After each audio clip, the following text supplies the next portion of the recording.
Assalamu alaikum dear students. Hope you are fit and fine. Our today's lecture is about the balanced and healthy diet, the chapter included in your semester from your second monthly assessment. So be ready. Balanced and healthy diet for healthy living. Before going on balanced diet, first of all, the question what is most frequently asked is what is balanced diet? Balance diet आखिर है क्या, यही सवाल सबसे ज़्यादा पूछा जाता है। बैलेंस डाइट एक ऐसा खाना है जो हमें सारे के सारे न्यूट्रिशंस प्रोवाइड करता है जो हमारे बॉडी को असेंशियल हो। As you can see from the photo I have placed here, आप देख सकते हैं कि यहाँ पे ये फ़ोटो 4 ग्रुप्स में जो है वो डिवाइडेड है। मिल्क ग्रुप है, मीट ग्रुप है, सीरियल्स हैं जिसे हम ग्रेन ग्रुप कहते हैं, या फिर फ्रूट्स एंड वेजिटेबल्स ग्रुप है। दुनिया में कोई भी ऐसा खाना नहीं है जो इन्हें एक्सक्लूड करके बनता हो। इनमें से कोई ना कोई चीज़ हर खाने में अवेलेबल होती है और यही वो खाना है जिनको हम कंबाइन करके एक ग्रुप में कंज्यूम करते हैं तो हमारी बॉडी हेल्दी रहती है और बैलेंस्ड रहती है। Now you guys might think कि ये प्लेट जो है वो 5 ग्रुप्स में डिस्ट्रीब्यूटेड है, लेकिन 5 में नहीं है। The one that contains chocolate वगैरह जिस पीस में मौजूद हैं, it's actually the by product of a milk. ये मिल्क के ही प्रोडक्ट से बनता है, इसलिए that is included in the milk group. ये मिल्क ग्रुप का ही हिस्सा है। टोटल 4 हैं। Now the question is why is a balance diet important. Balance diet important क्यों है, ज़रूरी क्यों है? सबसे पहले तो ये बात आती है कि कोई भी खाना अच्छा या बुरा नहीं होता, वो सिर्फ खाना होता है।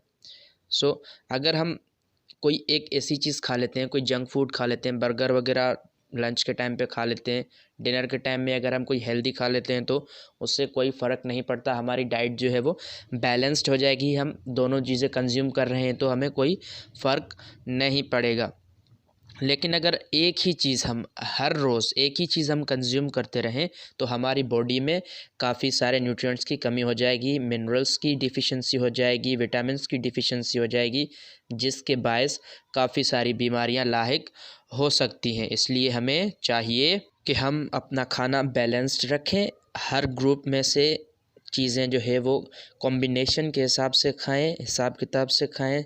अपनी जो कंजम्पशन जो है हमारी फूड की वो वेल मेंटेन रखें ताकि हमारी बॉडी को किसी चीज़ की कमी ना हो और हम कभी बीमार ना पड़ें या हमारी ग्रोथ में कोई कमी ना आए। इसके अलावा हमारे पास है वाटर।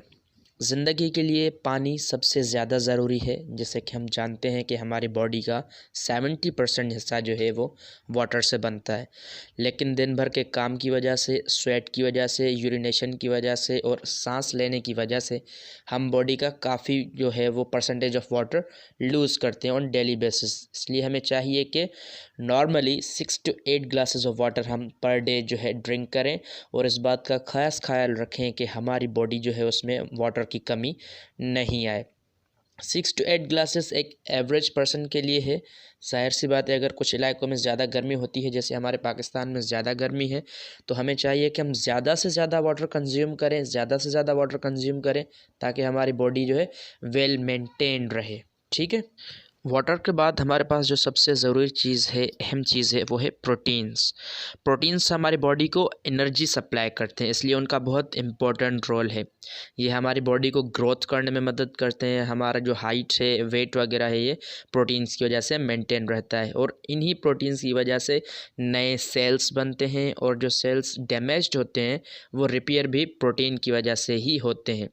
इसलिए अगर हमारे खाने में प्रोटीन्स की कमी है तो हमारी बॉडी जो है वो ठीक तरीके से ग्रो नहीं कर पाएगी। इसलिए we should take a proper care. हमें इस बात का अच्छी तरीके से ख्याल रखना चाहिए कि हमारी बॉडी में प्रोटीन्स की कमी ना हो ताकि हमारे मसल्स वगैरह वीक ना पड़े। After proteins we have mineral salts.